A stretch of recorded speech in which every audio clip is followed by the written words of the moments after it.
Bueno, buenas tardes a toda la comunidad, a todas las personas que acaban de entrar y pues haber sentido principalmente el llamado de participar en este momento de esta propuesta. En este momento, sin embargo, pues nos encontramos acá en el Museo de Pasca. Esto es un pueblito, para quienes no conocen y nos ven desde otros países, que hace parte de la región del Sumapaz, de Cundinamarca, tierra de cóndor. Es un pueblito muy pequeño, muy hermoso y pues tiene una grandeza increíble que es este museo que ha sido pues trabajado desde hace ya casi 50 años y con quienes hemos tenido la oportunidad también de reconstruir algo muy especial y muy bonito durante este último mes. Y así que bueno, acá me encuentro en presencia de Esteban, que ya lo conocen, y también de Sebastián Rivas, que es el arqueólogo y curador de este museo y otros que también están en marcha. Y bueno, un poco la idea era después del documental poder hablarles de lo que ha venido siendo este proceso. Acá estamos en territorio muisca, de la cultura muisca, y bueno, es un museo que igual abarca también muchas más piezas de otras culturas. Entonces, no sé si que empezamos a Sí. hablar un poco de lo que ha sido el proceso. Bueno, bienvenidos a todos y a todas. Mi nombre es Esteban Valdivia, algunos me conocen, otros no. Estamos acá en un lugar muy especial, como dijo Laura, el Museo Arqueológico de Pasca. Y bueno, durante la semana pasada y esta semana estuvimos realizando una filmación acerca de la historia del museo, acerca de sus piezas, junto con el arqueólogo Sebastián Rivas. Y bueno, logramos terminar el documental en tiempo récord de una semana. No sé cómo lo hicimos, pero lo logramos. Así que apenas termine la conferencia ya está el link abierto gratuito para todos, también para que lo compartan y que lo difundan.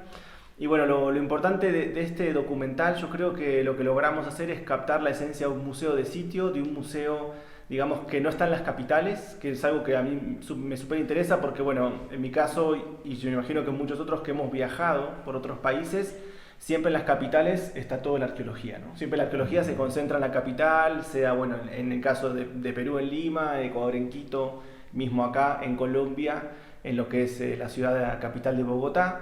Y bueno, lo que tiene interesante por ahí Pasca es que nos muestra un contexto real, ¿no?, de lo que son los pueblos colombianos y de lo que también tratamos de reflejar en el documental, que es la historia de la arqueología de Colombia, que tiene que ver en este caso con la Iglesia Católica, digamos con la figura del padre Jaime Hincapié Santa María, que fue un gran coleccionista de piezas arqueológicas. Y bueno, entonces el documental lo que trata de mostrar es ese tipo de historias, ¿no?, que guardan estos pueblos de Colombia, que son alucinantes. Incluso, bueno, compramos un dron, hicimos tomas increíbles del Sumapaz. Estamos en una región que es realmente muy bella, de mucha nube, de mucha montaña, una región agrícola, donde las personas, además de cultivar papas, de cultivar alimentos, también cultivan piezas arqueológicas, que es lo que pasa un poco en el documental, lo que les comentábamos, que la gente al trabajar la tierra, al trabajar el campo, se van encontrando con la arqueología. Y me parece algo interesante porque marca básicamente cómo se ha iniciado. Creo que una gran mayoría de museos arqueológicos en América se han iniciado por iniciativa del clero, por iniciativa de los padres, que al congregar a la gente que trabaja en los pueblos en la iglesia aparecen estas piezas que estamos viendo acá. Después vamos a ver un poco más. Y es lo interesante de esta historia, de este museo, que me parece, más allá de que las piezas sean súper interesantes, y yo sé que la mayoría acá estamos buscando piezas, yo creo que las historias que cuentan los museos, las historias que cuentan los pueblos de Colombia, es algo muy interesante. Y en realidad este va a ser el primero de varios documentales que estamos planteando por Colombia, que es recorrer estos diferentes museos. En Colombia, para que sepan, es una región muy diversa, es un país con una geografía muy accidentada, y cada región, ¿no?, de Colombia es muy particular. Es decir, hay un extremo regionalismo, como se dice en los libros de arqueología, que hace que cada cultura tenga como su característica y digamos su percepción del mundo. En este caso, y le voy a dar la palabra a Sebastián que nos introduzca un poco, estamos en el Sumapaz, que es territorio de los Muisca, ¿sí?, que es el territorio de una cultura prehispánica muy importante, en donde vamos a recorrer un par de objetos. La idea de esta clase, tenemos acá una serie de piezas originales que queremos compartir con ustedes, que tienen que ver con la historia del museo, ¿sí?, que vamos a ver toda esa historia. Así que, Sebastián, te dejo un poquito si querés introducir la cultura muisca y también un poco el museo, y presentarte a la comunidad, que somos como más de 100, pero hay como 300 o 500 que van a verlo después en diferido. Bueno, muchísimas gracias, Laura y Esteban, y a todos ustedes pues por acompañarnos el día de hoy en la presentación del documental y el desarrollo de la masterclass. Antes de iniciar pues, con lo que me dices, para la Corporación Universitaria Minuto de Dios, para el Museo de Arqueología e Historia Natural de Pasca, es un honor tenerlos a ustedes aquí y poder desarrollar pues, este proyecto tan bonito que nos va a ayudar a visibilizar muchísimo más tanto la misión que desde hace 50 años viene desarrollando este museo en cabeza del padre Jaime Capié Santamaría y desde luego también con el trabajo continuo de la señorita María del Tránsito Suacha, que ha sido la directora emérita y una figura fundamental dentro de la historia del museo. Para nosotros es muy grato poderlos tener aquí y poder trabajar con ustedes y presentarle al mundo un poquito de lo que es la llamada cultura muisca, ¿sí? Pero también cómo se conformó este museo y cómo a través de los objetos se puede hacer un fuerte trabajo de memoria, un fuerte trabajo de conexión con el pasado y poder también pues aprender un poco cómo vivían las sociedades en el pasado y cómo también podemos aprender de estas para aplicar conocimientos en nuestra vida actual. Ya con lo que me dices ahorita de los muiscas, pues las comunidades que nosotros llamamos muiscas se asentaron en un amplio territorio de lo que corresponde hoy al departamento de Cundinamarca, Boyacá, parte del Santander, y esta sociedad comenzó a desarrollarse hace más de 2000 años, de acuerdo a los registros que tenemos en la actualidad, y se caracterizaron, pues, uno por su diversidad cultural, ¿sí? Habían pequeños grupos que habitaron todo este vasto territorio y tuvieron unas características culturales particulares, sin embargo también compartían ciertos elementos que les permitía pues a ellos entrar como en una especie de diálogo, y sabemos pues de esta sociedad que eran agricultores, excelentes agricultores, también que eran artesanos increíbles, que producían mantas de excelente calidad, producían también objetos en oro, pues ha sido parte también de esa tradición que se ha generado alrededor de los muiscas, o ese conocimiento que se ha generado de esta sociedad, pero también eran excelentes comerciantes.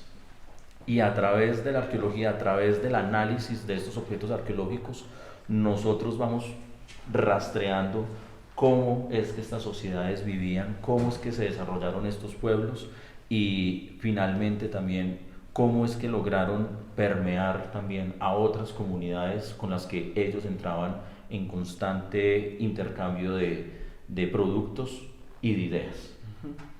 Bueno, lo bueno que toda la historia que contás, digamos que lo vemos manifestado en objetos, ¿no? Sí. Que es lo interesante, porque para los que, bueno, estamos en la arqueología y para los que no, los arqueólogos básicamente leemos la historia a través de objetos. Ajá. Es decir que, digamos que todo lo que hablamos de los intercambios y esas cuestiones se manifiesta en objetos, y en este caso objetos cerámicos, que como bien decías en el documental, que ya van a poder ver, que ya está subido el link, la cerámica es uno de los materiales que más tenemos en la arqueología colombiana, ¿no? Entonces la cerámica nos permite ver y leer la historia a través de los objetos. Y un poco la idea de esta masterclass, de lo que planteamos acá, es trabajar por ahí con dos objetos muisca, o con dos objetos que hemos investigado en estas semanas, que tiene que ver con la múncula, ¿no? Y con lo que son las copas, que son dos objetos interesantes que sería bueno que nos puedas comentar algo sobre eso y preguntarle por ahí a José si nos puede traer la muncurita a Jorge, perdón, si nos puede traer la muncurita con lagartija, que está fácil. Sí, sí, claro. Así la vamos trayendo. Bueno, sí, la que está ahí en el... las múncuras y las copas, como estas copas que tenemos aquí, eran utilizados durante el periodo muisca tardío, un periodo muy importante dentro del desarrollo cultural de esta sociedad. Están muy relacionadas con el desarrollo de eventos, de fiestas, de ceremonias, en donde había un gran consumo de chicha, donde había un gran consumo también de alimentos, y muy probablemente pues hayan estado involucradas, este es un ejemplo excepcional, hubiesen estado involucradas también en eventos en donde los líderes políticos de estas comunidades pues ganaban o buscaban ganar prestigio frente a su grupo, ofreciendo pues grandes fiestas en donde la bebida pues como más ceremonial o más importante de estas sociedades pues era la chicha, y en estas copas probablemente se servía este licor y se compartía pues con los demás asistentes de la fiesta para ganar entonces también más lazos o mejorar los lazos pues entre las personas que asistían a ella. Son piezas muy importantes al parecer dentro de la cosmovisión de esta comunidad, además porque están llenas de iconografía religiosa.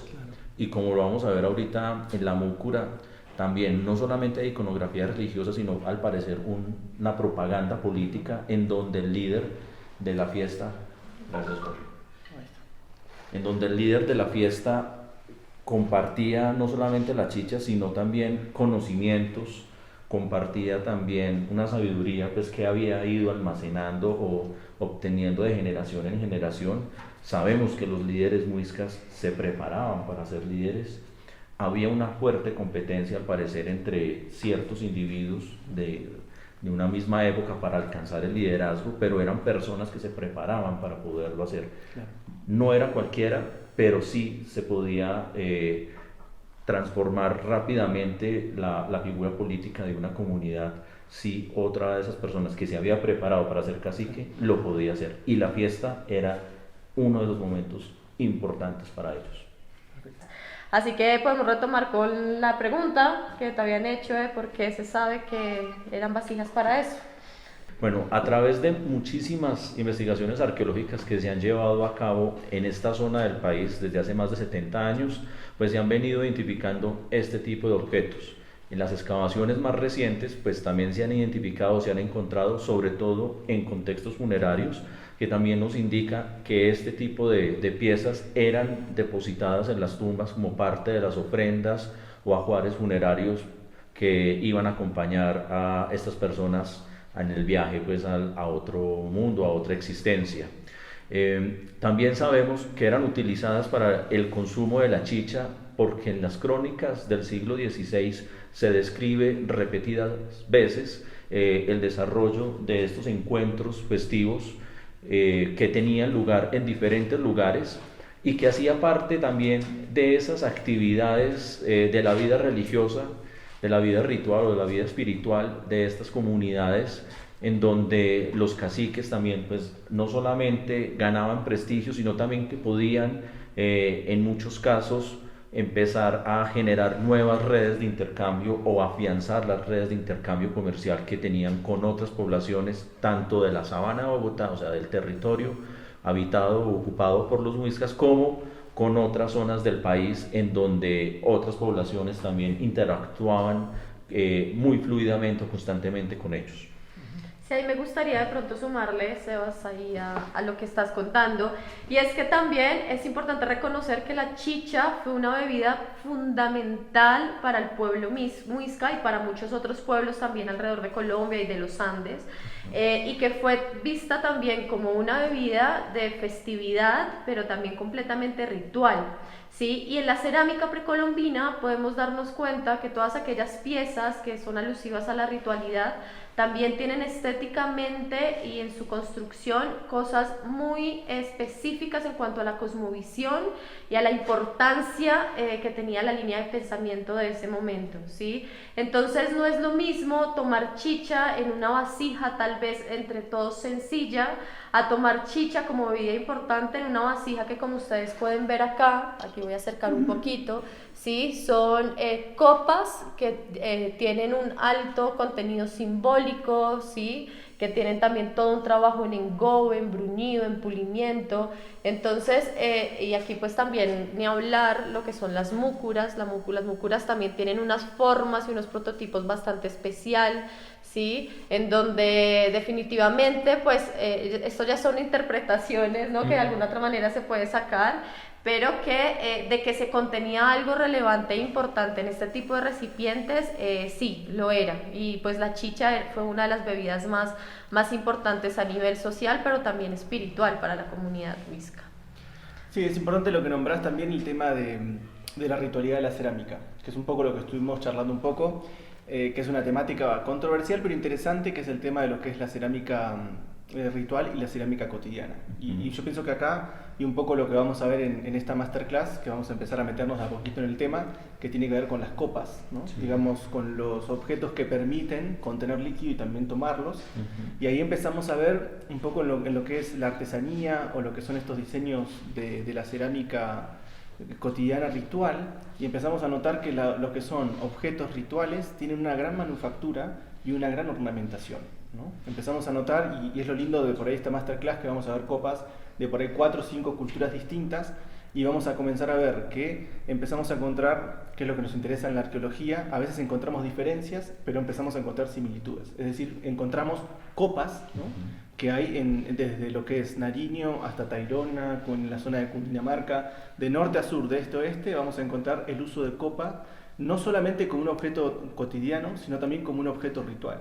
Y en esa ritualidad, para los que somos ceramistas, empezamos a notar que los ceramistas se expresan de una forma muy particular. Cuando me refiero a particular, muestran todo lo que saben sobre las piezas rituales. En este caso, por ejemplo, y podemos empezar a nombrar un poco en el caso de las copas muisca, vamos a ver siempre sobre los rebordes de la copa el tema de la ornamentación, ¿no? Con lo que son engobes, generalmente un engobe blanco, y pintan sobre arriba del engobe blanco, y vemos en todo el reborde este tipo de diferencias.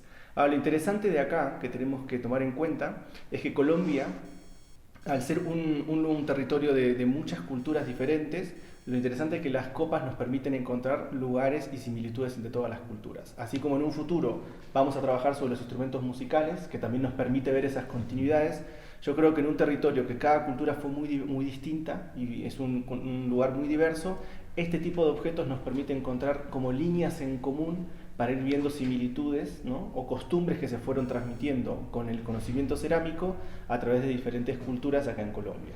Eso es interesante remarcar, y por eso la temática de esta masterclass en las copas, ya que encontramos ese elemento común entre las culturas, ¿no?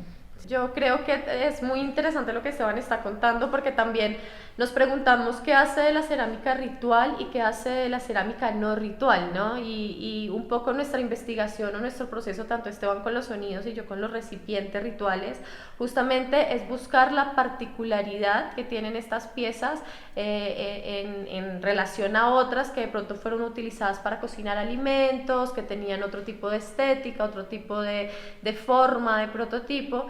Y en este momento, pues lo que hace una pieza ritual es que son piezas que no fueron utilizadas cotidianamente. No es lo mismo tomarse una chicha acá que tomarse el agua cada mañana en este recipiente, sino que son piezas que definitivamente fueron utilizadas para ritos muy específicos. ¿Sí? Por eso hablamos nuevamente de que no solo es una pieza en construcción como tal en su estructura, sino que tiene en sí misma una carga semiótica y simbólica que definitivamente quería transmitir un mensaje importante del momento, ¿sí? Que hoy lo podemos ver muy claro con la espiral, por ejemplo, en esta la tiene en la parte de adentro, ¿sí? La espiral en casi todas las culturas está muy presente, como bueno, ese infinito, ¿no? Ese eterno retorno al origen. Sí, también tenemos algo que se ve en casi todas las culturas, en los elementos rituales, que son este tipo de iconografías que normalmente hacen referencia como al entorno, a las montañas. Entonces, ni hablar de la múcura, que en este caso hoy hablábamos bastante de la iconografía y particularidad que tiene la múcura, sí, que al principio pues ya tiene un animal en sí mismo, que es una lagartija. Cabe resaltar y contextualizar que este territorio del Sumapaz contamos con el páramo más grande del mundo, que es una montaña de agua que abastece aproximadamente 5 departamentos de Colombia.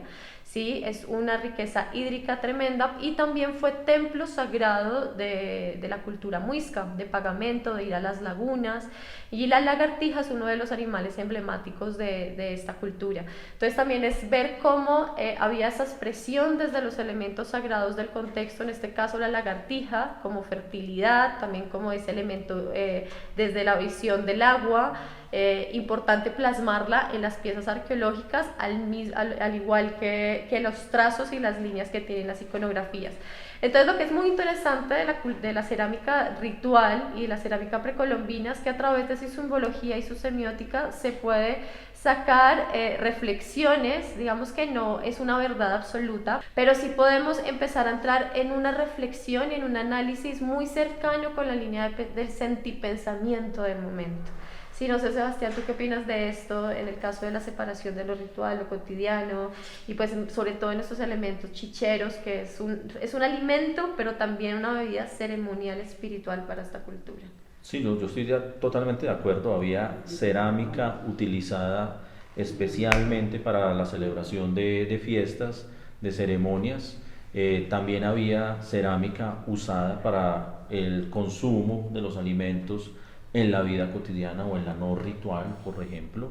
Y estos objetos, pues en este caso estas copas y estas múcuras, se destacan por sus acabados, por la inversión de energía, siendo que es muy positivista en la elaboración de la misma, ¿sí? Había un cuidado muy grande para producir la mejor pieza, cuidar de los detalles para que la pintura fuera impecable, que no se presentaran defectos en la decoración, tratar de que no se generaran defectos en la manufactura, que era también algo que podía ocurrir en cualquier momento. Y ustedes como ceramistas saben que una pieza sin coser, sin quemar, pues es muy frágil y se puede deformar fácilmente, o en el proceso de cocción se puede destruir, ¿sí? Y ellos le invirtieron muchísimo tiempo a la producción de este tipo de objetos porque tenía también una carga simbólica muy grande, ¿sí? No iban a ser usados en cualquier momento, sino en momentos muy especiales, definitivos incluso para el desarrollo, pues, de la vida de estas poblaciones. Interesante lo que marcás, que al parecer la pieza ritual es perfecta, ¿no? Trata de llegar como a esa perfección. Claro, tiene mucha, digamos, como vos decís, mucho tiempo invertido, mucha tecnología. No nos olvidemos que en la pieza ritual toda la tecnología del momento se pone. Es decir, todo lo, digamos, el engobe, el unido, todas las técnicas que hasta ese momento se desarrollan en la pieza ritual se manifiestan de forma concreta, ¿no? Que no pasa por ahí a veces con los utilitarios de uso cotidiano, ¿no? Que tienen una manufactura distinta. Y fíjate acá, yo marco dos cosas, ¿no? Que por ahí no las nombramos, pero tenemos una copa y una jarra. O sea, una vasija y una copa, que es algo que nos pasa, es parte de nuestro cotidiano. Nosotros todos los días nos sentamos siempre con un vaso, con una copa y con una jarra para tomar agua, ¿no? O sea, ya lo que nos marca una cotidianidad, obviamente, y a su vez después una ritualidad.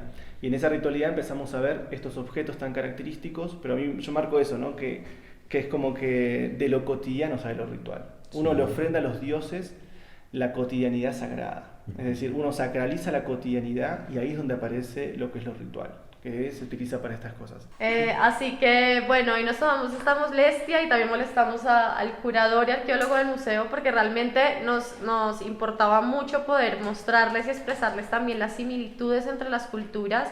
Si bien en este momento estamos hablando específicamente la facua o la chicha para lo muisca, ¿no? En el caso de la copa, pero también hay otras culturas, aquí no podríamos decir específicamente si fue también para la chicha estas otras copas, pero en construcción y estructura mantenemos las mismas formas. Por ejemplo, acá tenemos una copa pastos, ¿sí? Esta es de la cultura carchipasto.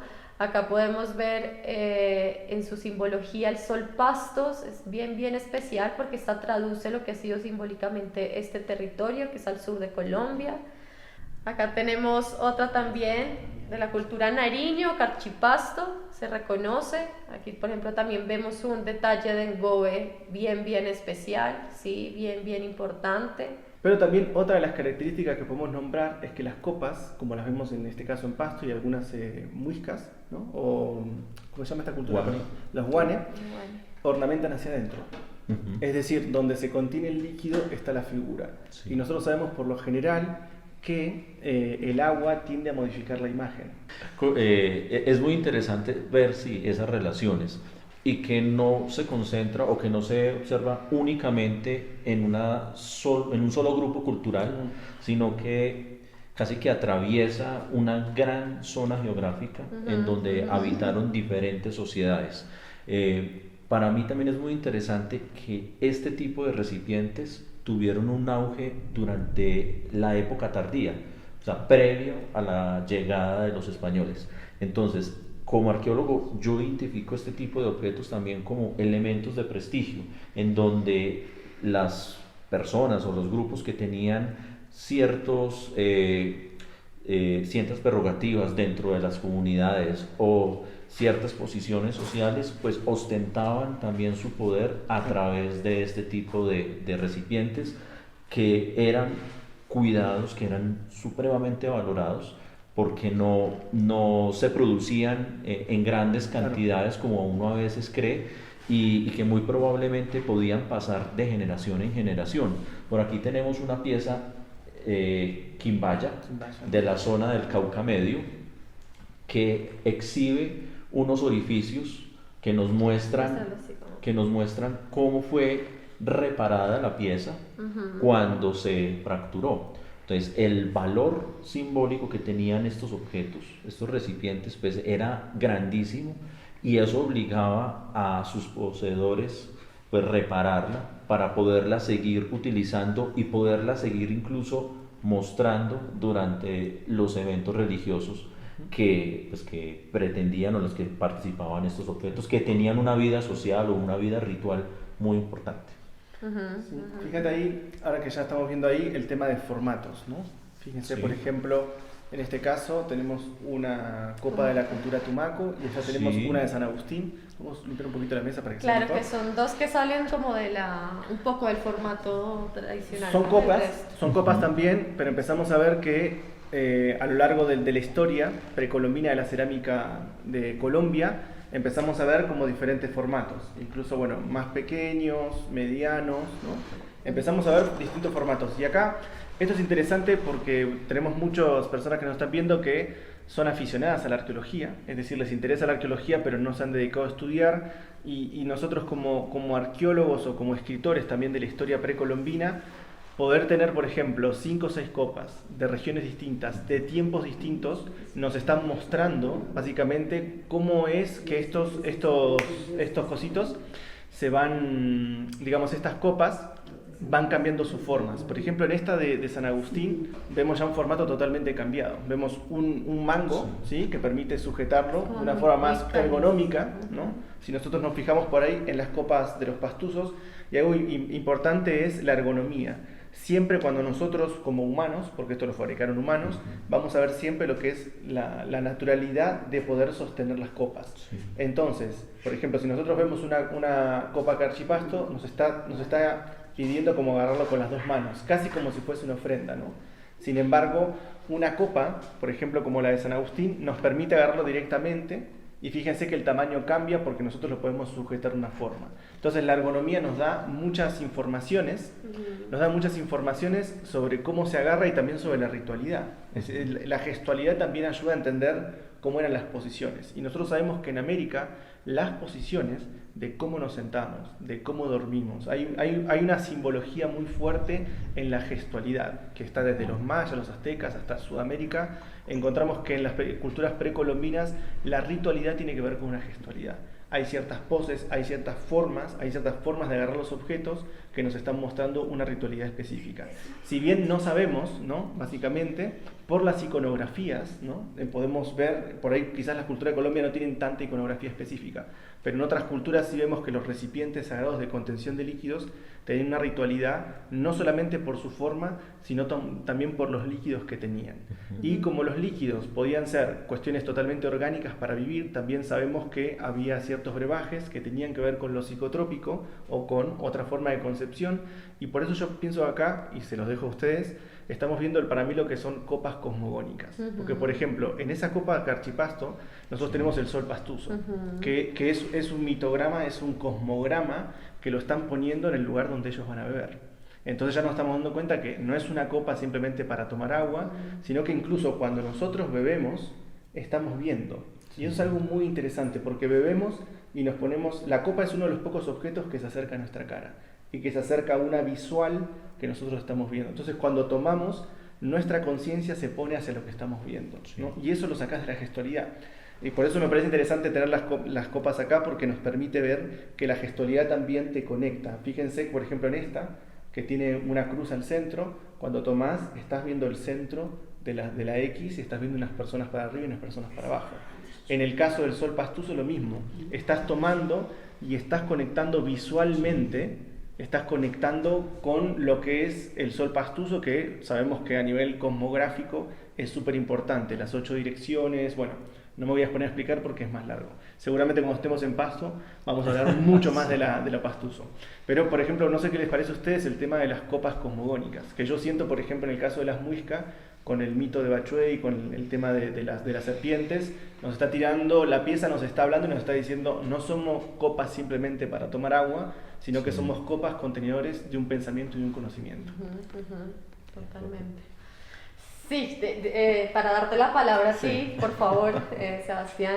Yo creo que es muy interesante también en este punto, cuando estamos hablando de que son recipientes cosmogónicos, rituales, es que también hay en sí mismos un mito de origen, que yo creo que eso es muy importante poder reconocerlo, ¿sí? Hay un mito, hay una historia, hay hasta posiblemente códigos, ¿sí? Encriptados, si se puede decir de alguna manera, que yo creo que son formas que por de generación en generación los descendientes de estas culturas lo pueden llegar a tener mimetizados, pero es muy interesante como occidentales acercarnos realmente a estos códigos que son encriptados y empezamos a ese reaprendizaje de lo que significan estos trazos que a simple vista pueden ser muy sencillos, pero realmente pueden estar hablando y diciendo un montón de lo que significa cosmogónicamente esta cultura. A mí me gustaría mucho, ya que estamos hoy en esta masterclass y hoy lo que vamos a realizar va a ser una copa muisca. En el caso de la copa muisca, ¿sí? Aquí tenemos a la cuarentona, por ejemplo, tiene este nombre por una historia que tiene. Me gustaría mucho, Sebastián, si pudieras compartir un poco la parte del mito, ¿sí? El mito muisca, en donde un ejemplo de cómo el mito está plasmado en un recipiente de cerámica. Este es un ejemplo muy claro, ¿no? Podríamos verlo como un ejemplo. Sí, bueno, esto es una aproximación quizás o una interpretación del mito, uno de los mitos de creación de los muiscas a través de este objeto. De acuerdo pues a las reconstrucciones de los mitos de los muiscas, Bachué, que salió de la laguna de Iguaque, salió con un niño, o con un niño de brazos, y este niño creció y juntos poblaron el mundo. Después de haber generado las bases necesarias para el desarrollo de la cultura, regresaron a la laguna los dos y se convirtieron en serpientes, ¿sí? Y me parece muy interesante ver cómo este tipo de piezas cerámicas están representadas también por dos serpientes que salen, ¿sí? Que salen a los lados, justo al borde de un área que, si uno se imagina las montañas en donde están estas lagunas sagradas del territorio muisca, pues tienen una forma muy similar a esta, ¿sí? Son áreas casi que circulares, que parecieran que fueran un gran cuenco un gran recipiente en donde hay un líquido que contiene, en este caso, pues en el caso de las lagunas, pues contiene agua, pues que es vital para todo el mundo, y en donde se desarrollaban una cantidad impresionante de ofrendas religiosas. Entonces aquí podemos ver, aquí lamentablemente se nos partió, o pues el guaquero rompió parte de la pieza, pero aquí tenemos otra que tiene las dos cabecitas, por ejemplo, ¿sí? Y se aprecia muy bien cómo a los lados se emerge la cabeza de las serpientes, que están también esquematizadas acá por estas líneas en zigzag que parecen montañas, pero que también pueden mostrar, exacto, representar, recrear el cuerpo de la serpiente, que se mueve como también formando un zigzagueo.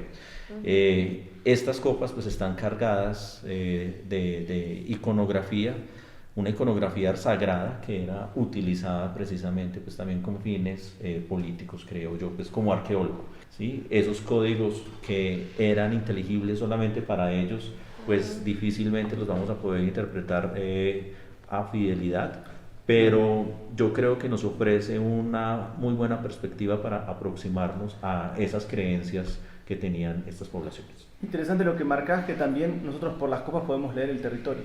Por ejemplo, Sí. yo aprendía con vos, perdón porque yo no, digamos, la cultura muisca la manejo muy poco, no es de mi especialidad, pero por ejemplo, yo veía esto y digo, bueno, las dos son muisca, pero en realidad no son, o sea, si bien muisca es un territorio, o sea, es un territorio geográfico y temporal, por ejemplo, esta copa que nos nombrabas era Huane, ¿no? Sí. Entonces, fíjate qué interesante cómo los arqueólogos, a través de los objetos, reconocen espacio, tiempo, geografía y Sí. cultura. Ah. Entonces, por ejemplo, ¿qué nos podés contar acerca de esta conexión entre Huane y Bueno, muisca, por ejemplo? los guanes y los muiscas mantuvieron una relación desde tiempos también muy tempranos. Ciertos rasgos culturales pues, fueron compartidos entre ellos, de tal forma pues, que también al parecer el tronco lingüístico pues, también era compartido, el chibcha, ¿sí? Los llamados guanes también eran fundamentales para la economía de los muiscas porque con ellos hacían grandes intercambios. De la zona guane también podía venir oro, podía venir algodón, podía venir tabaco, plantas que no se podían cultivar en estos pisos térmicos y que eran esenciales también pues, para el bienestar, para la vida cotidiana de estas poblaciones, pero también para producir objetos de intercambio que eran las mantas y que empezaban a circular por un amplio territorio. Y entonces con estas copas uno lo que logra ver también es ciertas relaciones, ciertas afinidades, ciertos intercambios de ideas, pero con sus particularidades. Por ejemplo, es muy típico en estas copas guanes el borde vertido, ¿sí? Lo que no vemos en las copas muiscas, que son con el borde recto, ¿sí? Y el labio recto. ¿Sí? En estas otras copas uno puede empezar a ver ciertos biseles, puede empezar a ver ciertos redondeamientos que los hacen como muy característicos, también diferente pues, a la que vimos de San Agustín Claro. o Tumaco, que tienen unas características en el borde completamente diferentes. Incluso habíamos visto múncuras Huane, ¿no? Sí, Múncuras, sí. que es interesante también, porque uno se empieza a dar cuenta que no solamente la influencia de los vasos, sino que también se empieza a aplicar en el resto de objetos. Claro, ¿no? y con la iconografía, en donde Claro. aparece el cacique o el líder político representado, reflejado en el objeto, rodeado de símbolos religiosos que le brindaban quizás también pues, más poder o mejores condiciones para ejercer un gobierno. Claro. Buenísimo. Bueno, Bueno, ya estamos en la hora, tenemos más de 80, 90 personas en línea, así que bueno, los que tengan preguntas ahí pueden ir preguntando. Estaban preguntando recién cómo, bueno, nos vamos a ir casi como un curso de utilísima, cómo se hace la chicha, cómo se hace la facua. No vamos a entrar en esos detalles, Sí, no sé. obviamente, pero sí es interesante saber que acá en Colombia hay mucha gente que trabaja con esta temática y yo pienso que es una muy buena forma de complementar desde un punto de vista arqueológico, desde el marco teórico que nosotros tenemos acá en Colombia con las piezas originales y también con todas las reinterpretaciones que se están haciendo actualmente. Por eso yo creo que estas visitas a los museos, aunque sea de forma online que estamos haciendo, lo que estamos logrando es también conocer lo que fue la historia, lo que fue el pasado, y algo muy importante que es lo que hablamos con Sebastián de los talleres que damos nosotros, es también de aprender a construir y empezamos el proceso de resignificación de un patrimonio arqueológico que creo que es lo fundamental. Lo fundamental es saber que tenemos ancestros milenarios que han hecho estas prácticas, quizás, como decía acá nuestra amiga de Norteamérica que preguntaba, cómo sabíamos para qué se usaban. En arqueología tenemos que saber que a veces hay cosas que no podemos saber. Hay muchas cosas que suponemos, pero hay cosas que a ciencia cierta nunca vamos a saber. Pero lo que más importa para nosotros es lo que nosotros podamos sentir con la pieza. Si para vos la pieza se resignifica tomando chicha, en buena hora. Y si vos sentís que tenés que replicar o sentís que la iconografía muisca o este tipo de copas se hacían para eso, cada uno está en su pleno derecho a hacerlo, ¿no? Y eso es lo interesante, que también no separemos nuestras... Yo siempre hablo de que para mí la arqueología debería ser fantástica.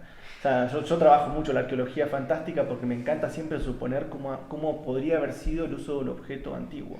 Entonces es darnos el espacio y conocer la evidencia arqueológica como es y también después proyectarnos sobre lo que nosotros queremos que sea, ¿no? Y no decir, bueno, esto se usó para esto.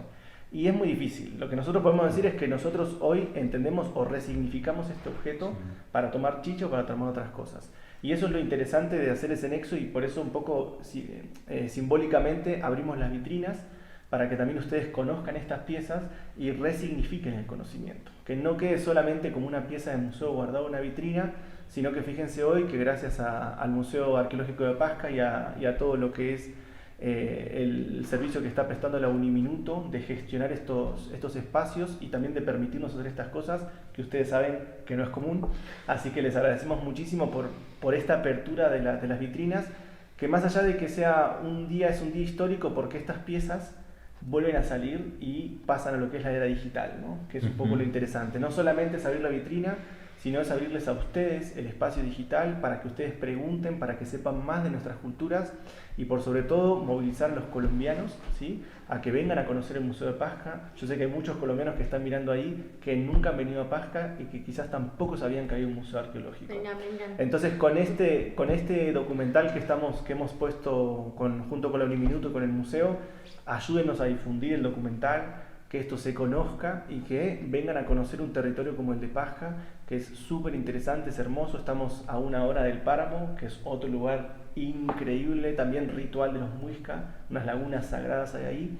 Así que bueno, para los que están afuera de Colombia, lo pueden buscar por YouTube, pero los que son colombianos o aquellos que quieran venir a conocer Colombia, que se animen a venir, salgamos un poco de Bogotá y del Museo del Oro y también veamos que hay otros museos con una historia muy rica, historias muy particulares que nos llevan a entender lo diverso que es este territorio colombiano. Bueno, así que vamos a dar por finalizada esta parte así de presentación del museo con Sebastián, con la señora María del Tránsito, con Laura y conmigo Esteban. Así que bueno, nosotros estamos agradecidos realmente con el museo de que esperemos que más museos vean esto, ¿no? Y aprendan de que hay que abrir las vitrinas, hay que abrir los espacios online para que la gente pueda conocer aún más de los museos y también ingresar al patrimonio que es nuestro, ¿no?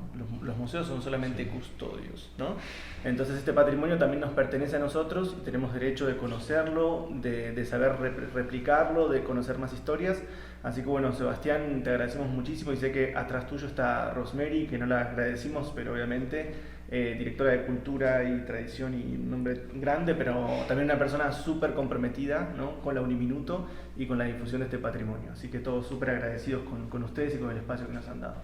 No, pues gracias a ustedes también por este espacio, por esta oportunidad.